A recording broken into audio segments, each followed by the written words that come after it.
Hello guys, welcome to SPC channel. Me channel, మన channel, మనందరి channel.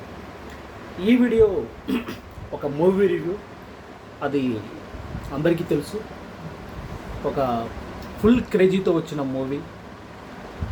ఈ movie review, ఎన్నో మూవీ రివ్యూస్ అయితే పెండింగ్ ఉన్నాయి మన దగ్గర. నేను ఎక్కువగా థియేటర్కి వెళ్ళి అయితే చూడను, ఓటీటీలో చూస్తాను ఎక్కువగా. లేదు అంటే యూట్యూబ్ కానీ అట్లా ఏదన్నా ఇటువంటి మాధ్యమాలలో నేను చూస్తాను ఎక్కువగా. థియేటర్కి చూసేది తక్కువ. సో థియేటర్కి అయితే నేను నిన్న ఒక సినిమా చూశాను. అదేంటో ఈ పాటికి మీకు అర్థమైపోయి ఉంటుంది. So Ojas Gambheera, they call him OG or they call him original gangster, ఇట్లా రకరకాలుగా అనుకోవచ్చు.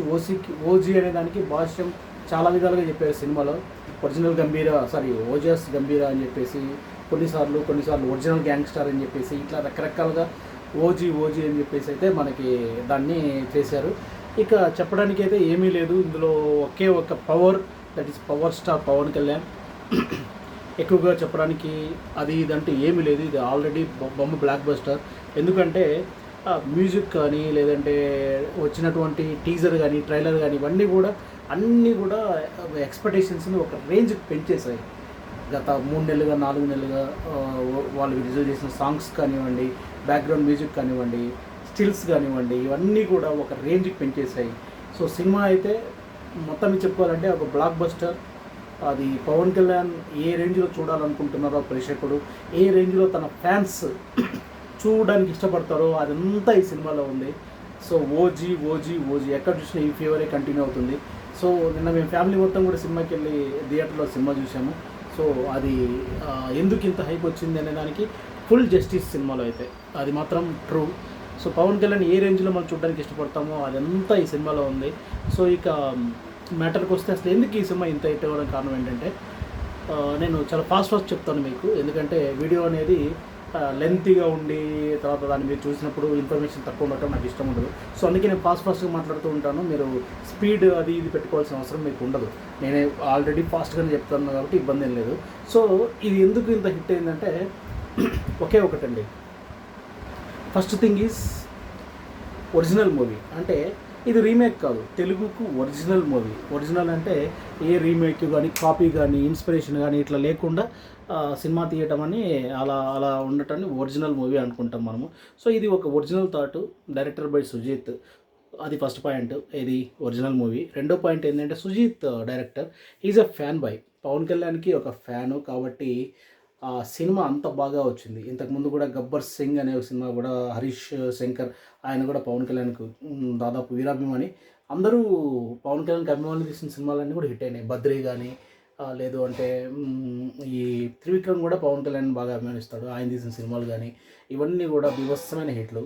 అలాగే ఈ పవన్ కళ్యాణ్ అయితే ఇది నా సజెషన్ ఏంటంటే మధ్యలో ఈ మలయాళం మూవీస్ కానీ, తమిళ్ మూవీస్ కానీ ఇవన్నీ ఎక్కడి నుంచో తీసుకొచ్చి, లేదంటే గోపాల కానీ ఇటువంటివన్నీ బాగానే ఉంటాయి కాదనట్లేదు. కానీ ఆయన రేంజ్కి అయితే అది అవసరం లేదు. ఎందుకంటే పవన్ కళ్యాణ్కి వీరోచితమైన యాక్షను, లేదు అంటే పోరాటాలు అవన్నీ చేయాల్సిన అవసరం లేదు. బేసిక్గా ఆయన స్క్రీన్ మీద కనిపిస్తేనే అదే ఒక భయంకరమైనటువంటి అడ్వర్టైజ్మెంట్ సినిమాకి. ఆయన స్క్రీన్ మీద అలా కనిపించేసి అలా ఇలా తిరుగుతూ తనకి మాత్రమే స్పెషలైజ్ చేసినటువంటి విద్యలు కొన్ని ఉన్నాయి. దట్స్ కైండ్ ఆఫ్ డ్రెస్సింగ్ కానీ, వాకింగ్ స్టైల్ కానీ, లేదు అంటే ద వే ఈ హ్యాండిల్ ద గన్స్ కానీ, వెపన్స్ కానీ, గన్స్ కానీ, లేకపోతే నాంచా అదేదో అంటారు కదా, నాంచారా ఏదో ఒకటి, నాంచాల్ సంథింగ్ అది, తర్వాత కటానా, కత్తులు, ఇవన్నీ కూడా. లేకపోతే ఇది పక్కన పెడితే ఫిజికల్ యాక్టివిటీ లైక్ కుముడో, కరాటే, ఇవన్నీ కూడా ఆయనకు వచ్చిన విద్యలు. ఇవన్నిటిని బేస్ చేసుకొని ఆయన చూపిస్తే చాలు, నిలబడితే చాలు, సినిమా హిట్ అయిపోద్ది. ఏదేదో బీభత్సంగా పెట్టి అది పెట్టి ఇది పెట్టి ఆ యాక్షన్ చేసి ఈ యాక్షన్ చేస్తే అది అంటే ఉంటుందండి. ఒక్కొక్క వ్యక్తికి ఒక్కొక్క రకంగా ఉంటుంది. ఎందుకంటే కొంతమంది ఏంటంటే ఆ యాక్షన్తో ఏమి లేనప్పుడు యాక్షన్తో నిరూపించుకోవాలి, అవి చేసుకోవాలి. కొంతమంది ఈ యాక్షన్తో పాటు స్క్రీన్ ప్లే కానీ, ఈ యొక్క గ్రాఫిక్స్ కానీ వాటి మీద కూడా ఆధారపడాలి. బట్ ఈయనకు వస్తే బెనిఫిట్ ఏంటంటే ఈయన ఉన్నప్పుడు అవేం అవసరం లేదు సినిమాకి. పవన్ కళ్యాణ్ ఉన్నప్పుడు అవేం అవసరం లేదు. ఆయనను సరిగ్గా యూటిలైజ్ చేసుకుంటే చాలు, సినిమా సూపర్ హిట్, బొమ్మ సూపర్ హిట్. దాన్నే మన సుజీత్ ఈరోజు నిరూపించాడు. సో సుజీత్ డైరెక్టర్ కావటం, ఫ్యాన్ బాయ్ కావటం రెండో పాయింట్. సో మూడోది తమన్. ఒక యాక్చువల్‌గా ఇన్ని రోజులు తమన్‌కి మనము పెద్దగా అయితే మనం పట్టించుకోలేదు. ఎందుకంటే ఆయన బీభత్సమైన హిట్లు, మోస్ట్ మెమరబుల్. ఇప్పుడు ఏఆర్ రెహమాన్ సాంగ్స్ చూస్తే ఇప్పటికి కూడా మోస్ట్ మెమరబుల్‌గా ఉంటాయి. ఆ సాంగ్స్ ఈ రోజుకి కూడా మీరు 'ప్రేమదేశం' గానీ, 'జెంటిల్‌మ్యాన్' గానీ, whatever it is the old songs ఇప్పటికి మీరు వింటే చాలా ఫ్రెష్‌నెస్‌గా ఈరోజు కూడా అది ఆప్ట్‌గా అనిపిస్తది. ఇప్పుడు కూడా ఈరోజు కూడా ఇప్పుడు 'కూలీ' సినిమాలో 'సోనియా సోనియా' అనే సాంగు అక్కడ లేకపోయినా కూడా ఆయన మీద ఇది ఇన్‌స్టాగ్రామ్‌లో అక్కడ ఇక్కడ తీసిన మీమ్స్‌లో అది యూటిలైజ్ చేశారు ఆ సాంగ్ 'సోనియా సోనియా' అది. సో దాన్నేమైంది ఆ సాంగ్ కోసం కూడా సినిమాలు చూసిన వాళ్ళు ఉన్నారంట. అంటే దాని మీనింగ్ ఏంటంటే ఈరోజు కూడా ఆ సాంగ్ అనేది అంత ఫ్రెష్‌నెస్‌గా ఉండటం. అలాగే ఈ తమన్ కూడా ఈ సినిమాతో అది ఆయన ఒక పర్ఫెక్ట్ మ్యూజిక్ డైరెక్టర్ అని ప్రూవ్ చేసుకున్నాడు మనకి. బ్యాక్‌గ్రౌండ్ మ్యూజిక్ కానీ లేదంటే తను క్రియేట్ చేసినటువంటి సన్నివేశాలకు అనుగుణంగా ఉండే మ్యూజిక్ అవన్నీ కూడా అది అద్భుతంగా ఉంది. సో ఈ సినిమాకు మనకు చెప్పి ముగ్గురు హీరోస్ అండి. ఒకటి power star, the powerhouse. Second is Sujeeth. Third is Thaman.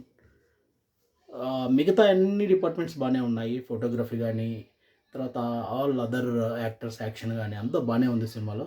కానీ నేను చెప్పినట్టుగా ఇదేం అవసరం లేదు. పవన్ కళ్యాణ్ అంటే ఆ సరైన బ్యాక్‌గ్రౌండ్ మ్యూజిక్, తర్వాత తన హావభావాలు, తను స్క్రీన్ ప్రెజెన్స్, ఆ స్క్రీన్ ప్రెజెన్స్‌ని కరెక్ట్‌గా యుటిలైజ్ చేసుకోవాలి. అప్పుడే సినిమా అనేది ఒక రేంజ్‌కి వెళ్ళిపోతది. సో 'అత్తారింటికి దారేది' చూడండి, ఏ పోరాటాలు ఉండవు, ఏముండవు. సింపుల్ తన మేనరిజమ్స్ అది ఇది ఇట్లా తన తన పరిణితి ఎక్కువగా చూపించారు దాంట్లో. మెచ్యూరిటీ లెవెల్ అవన్నీ కూడా చాలా బాగుంటాయి. ఈ సినిమాలో అయితే గోయింగ్ బ్యాక్ టు నాకు తెలిసి సుజిత్ ఎక్కడ ఆగిపోయాడంటే 'జానీ' దగ్గర ఆగిపోయినట్టున్నాడు ఆ సినిమా దగ్గర. So he wanted to show that kind of power one more time. నాకు తెలిసి చరిత్రలోనే తెలుగు సినిమాకే ద బిగ్గెస్ట్ పీక్ అంటే 'జానీ' అండి. ఆ టైంలో 'జానీ' హిట్ ఫ్లాపో పక్కన పెట్టండి, అది తర్వాత విషయం. ఆ టైంలో కమర్షియల్‌గా ఆ ఒక సినిమా కోసం ఈ రేంజ్‌లో వెయిటింగు, తర్వాత ఆ సినిమాకి సంబంధించిన గ్యాడ్జెట్స్, క్యాప్స్ అయితేనేమి, లైక్ బ్యాండ్స్ అయితేనేమి, హ్యాండ్ బ్యాండ్స్ అయితేనేమి, ఫోర్ హెడ్ బ్యాండ్స్ అయితేనేమి, లేకపోతే లైఫ్ సైజ్ పోస్టర్స్ కావచ్చు, కీ చైన్స్ కావచ్చు, ఇవన్నీ కూడా ఆఖరికి ఒక కూల్ డ్రింక్ షాప్ నాకు బాగా గుర్తండి. కూల్ డ్రింక్ షాప్ వాడు కూడా ఆ యొక్క సినిమాకి సంబంధించిన గాడ్జెట్స్ అమ్మి ఆహ్, లాభాలు సాధించింది ఆ సినిమాకి ముందు. అది ఒకే ఒక సినిమాకి చూశాను, అది 'జానీకి'. ఆ తర్వాత ఏ సినిమాకైతే నేను చూడలేదు. ఇంక్లూడింగ్ 'బాహుబలి', 'ఆర్ఆర్ఆర్' మీరు చెప్పే అద్భుతమైన సినిమాలు ఏవి కూడా ఆ రేంజ్‌లో కమర్షియల్‌గా అయితే లేదు.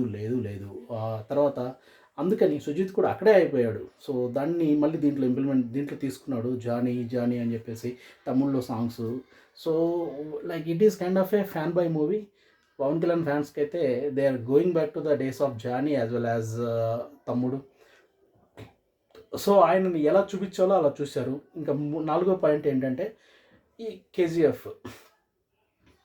ఓకే. 'KGF' format. 'కేజీఎఫ్' గానీ, 'విక్రమ్' గానీ ఇలా లైక్ నాన్ లీనియర్ స్క్రీన్ ప్లేతో ప్రేక్షకులను కన్‌ఫ్యూజ్ చేయటము, ఫాస్ట్‌గా సీన్‌లు రావటము, తర్వాతొచ్చేసి చాలా ఫాస్ట్‌గా ఉండటం. ఆ సీన్‌లు కూడా చాలా ఫాస్ట్‌గా ఉండటము. ఇదంతా ఒక ట్రెండ్ అనేది 2019లో 'కేజీఎఫ్' క్రియేట్ చేసింది. ఆ తర్వాత మళ్ళీ ఈ మధ్య రీసెంట్‌గా మనం చూస్తే 'విక్రమ్' కూడా అదే రేంజ్‌లో ఉంది. సో ఈ ఫార్మాట్‌లో మన హీరోని చూసుకుంటే, మనం అవన్నీ బాగున్నాయని వాటిని హిట్ చేసామండి. ఆ సినిమాలో అవి ఎక్కడొచ్చినా సరే, తమిళ్‌లో వచ్చినా, తెలుగులో వచ్చినా, హిందీలో వచ్చినా, వేరెవర్ ఇట్ ఈస్ తెలుగు ప్రేక్షకులనేది దాన్ని ఎంకరేజ్ చేస్తారనేది నిరూపించారు. కానీ అదే ఫార్మాట్‌లో మన హీరో దానికి ఆప్ట్. అంటే ఎవరికైతే అయి సరిపోతాయో అటువంటి హీరో పడితే బొమ్మనేది ఎలా ఉంటది, ఏ రేంజ్ హిట్ అవుతది, ఏ రేంజ్ అది ప్రభావం చూపిస్తది అనేది ఈ 'ఓజీ'తో మనకు ప్రూవ్ అయింది. సో మీకు చెప్పాలంటే ఈ ఫార్మాట్ పర్ఫెక్ట్‌లీ సరిపోయేది ఎవరికంటే ఈ మన పవన్ కళ్యాణ్‌కి. ఈ ఆయుధాలన్నీ కూడా దాని మొగుడు ఎవడైతే ఆయుధాలు అది యూజ్ చేయగలడో, ఎవడి చేతికి అది ఆయుధం రావాలో, గన్ గాని, ఇంకోటి ఇన్ని రోజులు రాలేదు. ఈ రోజున ఆయుధాలు అతని చేతికి వచ్చేసినాయి. దానికి తగ్గ స్టోరీ దొరికింది. దానికి తగ్గ డైరెక్టర్ దొరికాడు. ఆ చూపించేది ఫార్మాట్ దొరికింది. తను ఏంటో వీర విజృంభణ చేసి పడేసాడు. హీరో అంటే ఏదేదో కూర్చోవడం, నటించడము అయన్నీ మాకు అవసరం లేదు. పవన్ కళ్యాణ్ వచ్చేసి నిలబడి ఒక టీ షర్ట్ ఏసుకోవటమో, లేదా డ్రెస్ ఏసుకోవడం, నిలబడి తనకు కావాల్సినటువంటి ఆ గన్స్ అయి పట్టుకొని ఎదుటి వాళ్ళని వీరోచితమైన పోరాటాలు చేస్తూ ఉంటే that is the opt.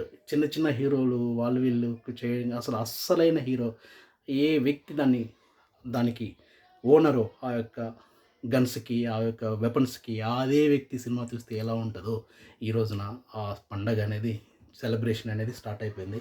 So OG అనేది ఒక బంపర్ మెగా హిట్ అయిపోయింది ఈ రోజున. ఇంకోటి సెలబ్రిటీస్కే సెలబ్రిటీ అయిపోయాడు. ఎందుకంటే ఈ రోజున ఈ సినిమా చూడడానికి నీలాగా నాలాగా థియేటర్కి వెళ్ళిపోయి హరీష్ శంకర్ కానీ, ప్రభాస్ కానీ, లైక్ చాలామంది, ఇంకా నాకు పేర్లు అయితే గుర్తు రావట్లేదు, లైక్ నాని వచ్చేసి మాస్క్ పెట్టుకుని వెళ్ళాడు. అంటే సెలబ్రిటీలు అందరూ, ప్రశాంత్ నీలు, ఇటువంటి వాళ్ళందరూ సెలబ్రిటీస్ ఈ రోజున క్యూలో ఉండి cinema, I mean of course first day first show కావచ్చు, ఇంకోటి కావచ్చు చూశారు. తర్వాత ఓవర్సీస్లో అయితే చాలా బీభత్సమైన హిట్ అయిపోయింది సినిమా. సో ఓజాస్, గంభీర ఇక్కడ చాలా ఫాస్ట్ రేస్ లేపేశాడు సినిమా, పెద్ద స్టోరీ పెట్టకుండా సినిమాలో.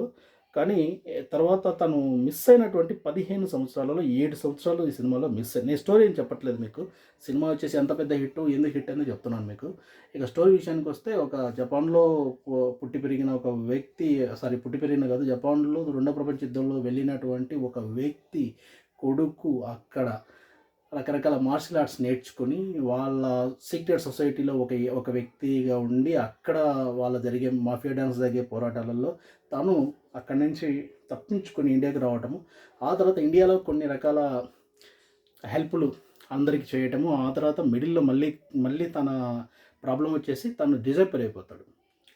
ఆ డిజపీర్ అయిపోయినప్పుడు టోటల్ 15 ఇయర్స్ డిజపీర్ అయిపోతాడు. ఆ 15లో 8 ఇయర్స్ అయితే తను, అంటే మనము ఆ సినిమా యొక్క డీటెయిల్స్ అనలైజ్ చేసి మీకు చెప్తున్నాను నేను. 8 ఇయర్స్ తను మళ్ళీ ఎక్కడికి వెళ్తాడో తెలియదు, అది చూపించలేదు. అదే ఓజీ సెకండ్ పార్ట్లో మనకి చూడబోతాం.